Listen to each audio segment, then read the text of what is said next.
Yes, class. So in the last class, we had completed latent heat,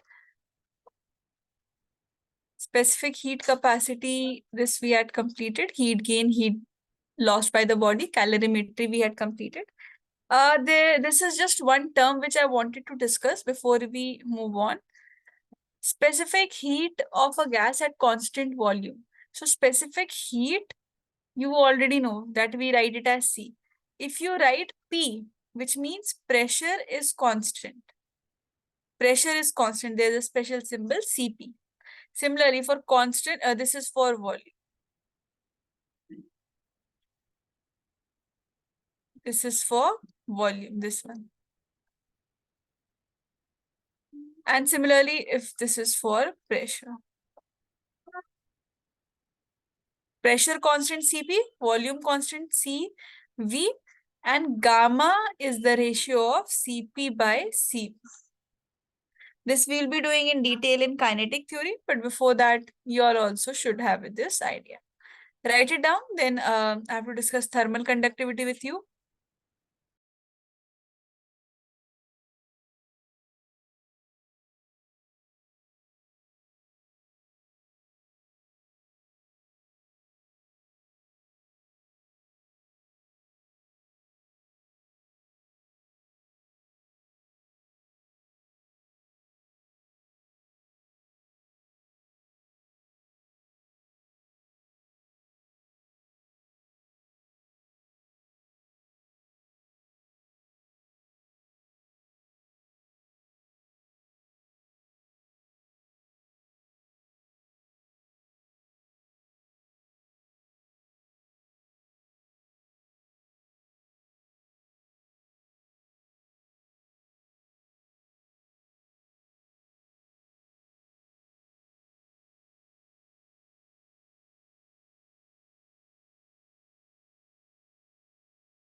Done?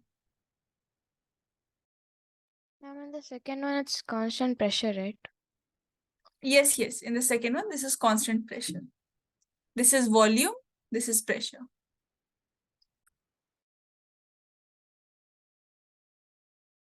And then you can use the normal formula delta Q is equal to MC delta T. Now, if it's constant pressure, use Cp. If it is constant volume, use Cv.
See, thermal conductivity is the next topic. Thermal conductivity means heat flow. There are different types of heat flow that occur in your system. All right.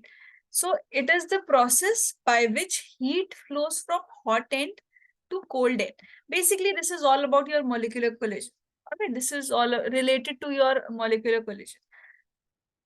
A rod is there. It has the molecules. One end of it has, one end is the hotter end, end is the colder end. This is basically, you say, molecular collision occurs.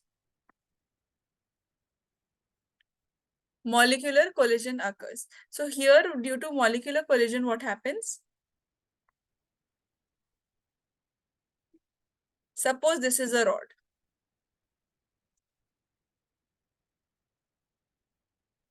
These are the particles of the rod. So this says that if the process, it is the process by which heat flows from hot end to cold end without there being actual net movement of the particles. Particles are actually not getting transferred. It's just that, see, it's just that this particle is vibrating.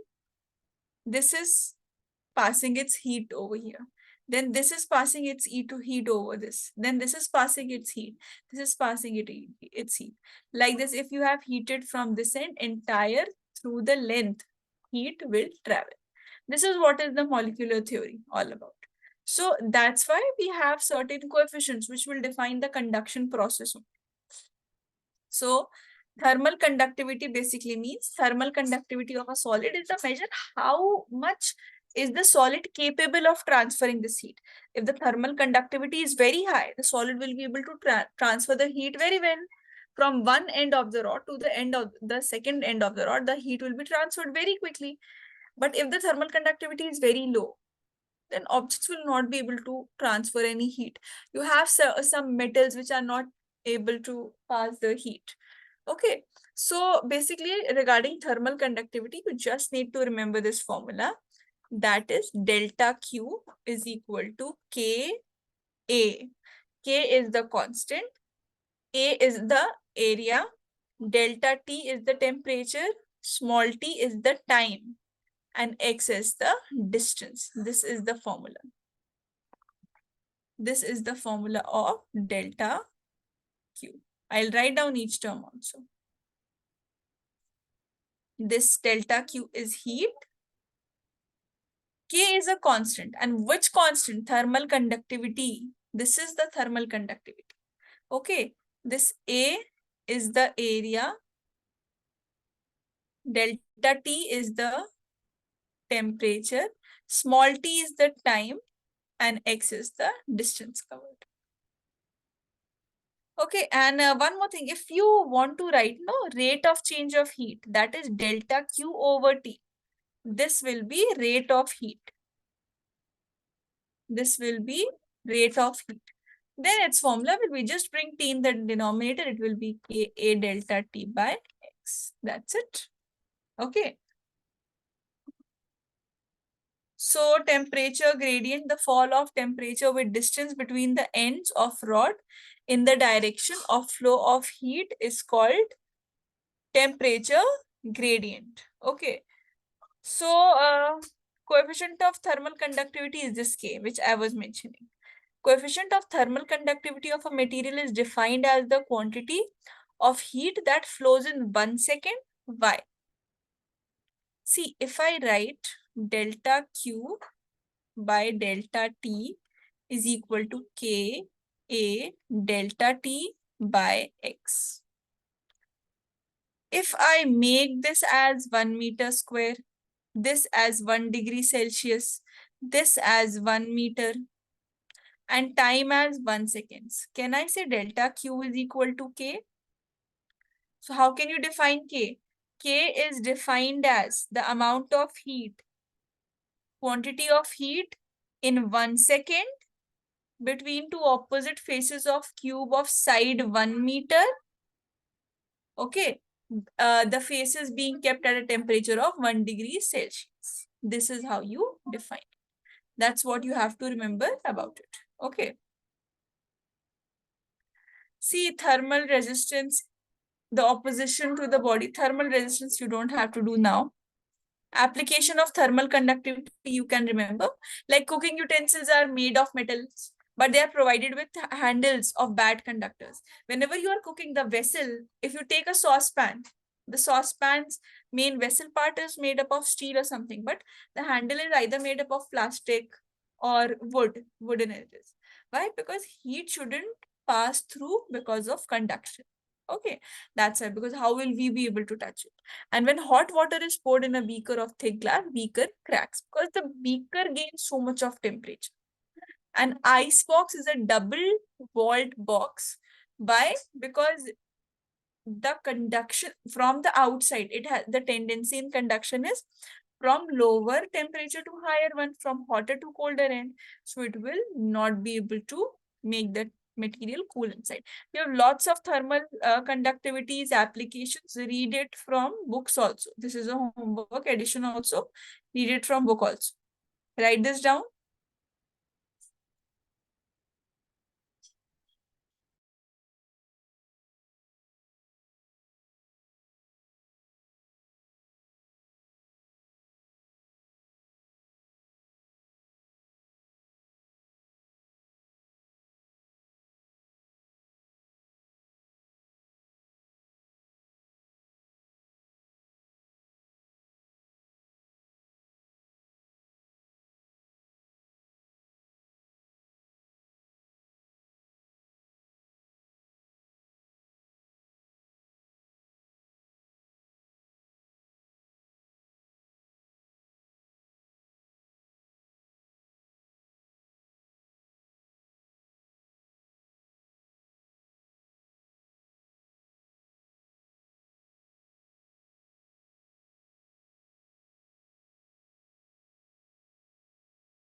Ma'am, could you explain temperature gradient again?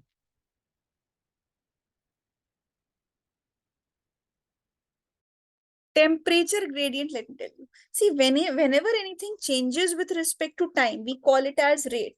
Like here, I have written heat divided by time. So I'm calling it as rate of change. Now, when anything gets divided or changed with respect to position. So here, what is happening? Can you see? In the formula, you can see this temperature by distance is there. This is change in temperature by distance. So anything getting changed with respect to position, you call it as gradient. So this is temperature gradient. If I remove this x, that is distance from the denominator, it will just be the change in temperature. Clear? Anything you have. It's not just about this temperature. Anything you see which is having x in the denominator, that is the distance. It is known as the gradient. And whenever anything is there with respect to time, we call it as rate. Clear, Ma'am, Harsha? so it's always fall of temperature. It's always. It's always decreasing, like it never rises the temperature. See, here what is happening in conduction, it is not otherwise. In conduction, there is a fall in temperature because from the hotter one to the colder one, it is flowing. So the temperature is actually falling, right? The colder one was there. Colder one had the least value of temperature. Hotter one had the higher value. But now it is losing its temperature. Right? If suppose one end is having 48 degrees Celsius, other end is having 40 degrees Celsius. So from 48, the heat will move. 48 will now slow down and fall. Right? Then only no, the other end will receive the heat. Okay.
Ma'am, can you scroll up?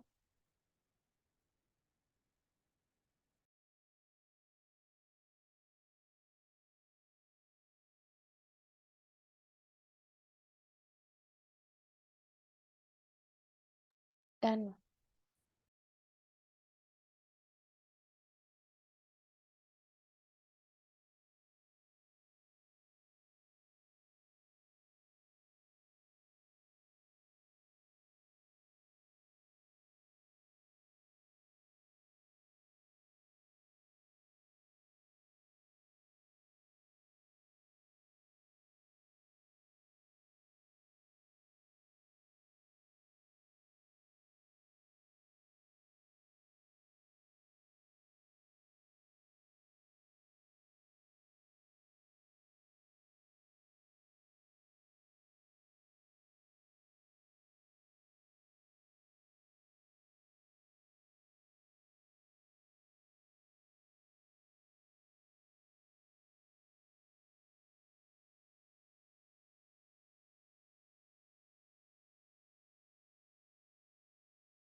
Okay, so first process was conduction. Now second process is convection. So in conduction, the particles weren't moving. Suppose if this was a rod, these were the particles. So just they were transferring their energy. Energy was traveling, not the particles. In convection, the particles here, see, it's the movement, actual movement of the heated particles. They start, if this is a heated particle, it will move and reach this direction. So that's how the transfer of materials occur. Okay, the process by which heat is transmitted to a substance from one point to another due to actual bodily movement of the heated particle of the substance is called convection. These are two examples. More applications again you can read.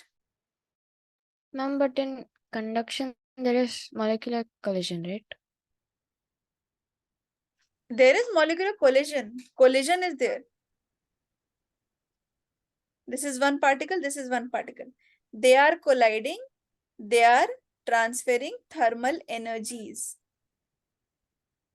Okay, but it's this particle stays at this position only. This particle stays at this position only. Here, if this particle is a heated one, no, this will actually travel and reach this end. Got the difference? Okay, yes. Okay. So that's the difference between conduction, convection. Last is radiation. Radiation is just a little knowledge of class 12th also gets involved here, though this you will radiation you have in detail in your class 12th. See, radiation is the transfer of heat from one place to another with the speed of light. This is important to remember. Speed of light. What is the speed of light? Anyone? Speed of light? 3 into 10 power 8. Very good. Speed of light is 3 into 10 to the power 8 meter per second. So this requires, see, transfer of heat does not require any medium over here.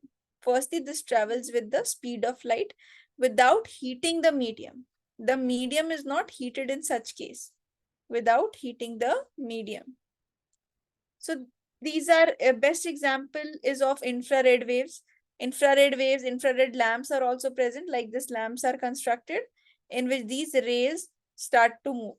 All the electromagnetic waves in the spectrum, you have lots of electromagnetic waves which are just radiations. Like see X-rays, gamma rays, I don't know if you have heard of or not. Gamma rays are there. Then you have ultraviolet rays, UVR. UVR treatment is also done. X-rays are done. Gamma rays are usually done for cancer treatment. Infrared waves. Okay, so many waves are present. So these you should remember. Wavelength range, it's not necessary to remember this for the exam purpose. This is just for your knowledge. 7.8 into 10 to the power minus 7 meters to 4 into 10 to the power minus 4 meters. This says every body having temperature greater than 0 Kelvin, see, emits thermal radiation. This is because at greater than 0 Kelvin, I've already told you in fluids also, that at a temperature greater than 0 Kelvin, molecular energy begins. That is due to Boltzmann constant value, and thermal conduction starts because of thermal energy due to the molecular collision. Why? Because thermal energy is created because of kinetic energy, and kinetic energy comes due to motion in your system. And how is the motion being there? Because there is collision in your system. And whatever is the intensity of this radiation, this is always inversely proportional to square of distance. Like if this is the screen, and here from here I'm radiating, lots and lots of radiation will go. But on the same screen, if I'm radiating from here, less radiation will go directly. So it's inversely proportional to square of the distance, means square of it. So, okay, this is one thing which you should remember. Three processes are occurring. If a material is present, if a material, this is a little lengthy, I'll just first write these down. I'll take this separately. This is a little lengthy. Write it down first.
written class. Now, I just wanted to explain this part. There are three processes occurring. See, when a light ray has struck during radiation only, one can be reflection. This is also present in your class 12 syllabus. One was EM waves, and this is from wave optics. You people have this entire syllabus. So you will be studying this in detail. But for right now, just understand this. One is that it can be reflected, means bouncing back of light can occur. One is that it can transmit through the surface and come out as decreased or some part or as it is. Third can be absorbed, means completely the light ray has been absorbed by the surface. Okay, so these are the three processes that are occurring. So the entire thermal energy incident is divided into three parts. So total energy will be R plus T plus A. Now see, if I divide this entire Q by Q, R by Q, A by Q plus T by Q. So Q by Q will be 1. Capital R by small q is written as small r, which is known as reflectance. That is thermal radiation reflected from the sun by thermal radiation incident on the sun. Plus A, that is absorbance. Absorptance. This is thermal radiation absorbed by the sun by thermal radiation incident on the sun. Last is T, transmittance. Thermal radiation transmitted by the sun by thermal radiation incident on the sun.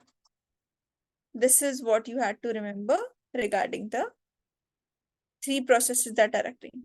When let me tell you this also. See, emissive power means what? Emissive power basically means the radiant energy of that wavelength emitted, see, per second per unit area on its surface. Basically, emissive power, monochromatic emission, what are all these processes? These are ultimately energy per unit area per unit time. These are all the energies of power. So monochromatic emissive power is radiant energy of the wavelength emitted per second. Exactly, the radiant energy means the wavelength is the length of a wave. Those who are doing waves right now, they must be having an idea what the wavelength is. So this wavelength that is being emitted per unit area per unit surface. And emissive power is the total of all the wavelength. What was monochromatic? This was just for one color, one wave, that radiant energy. If I just say only emissive power means total wavelength that is come. And what is emissivity? All the three terms are very confusing. Emissivity means ratio of emissive power of the body to the emissive power of a perfectly black body. What is a perfectly black body? We say a perfectly black body, there is no, if a body is perfectly black body, so there is no chance of transmission or reflection. Every ray which will come, it will be absorbed completely by the material. So whatever is the emissive power of a body divided by emissive power of perfectly black body. That's it. Okay, just write this down as well. Anything you want to ask in between, you can.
One by one, if you have completed, you can start leaving.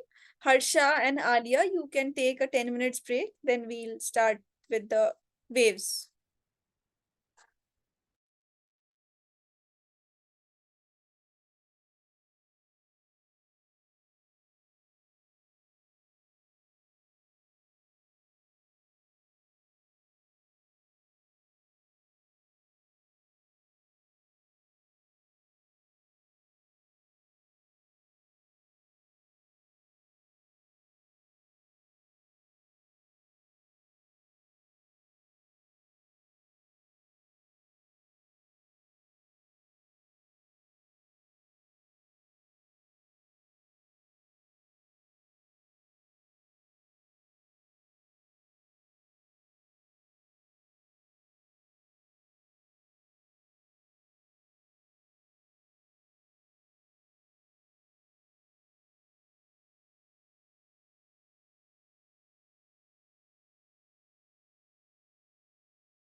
Just text me done if you have completed.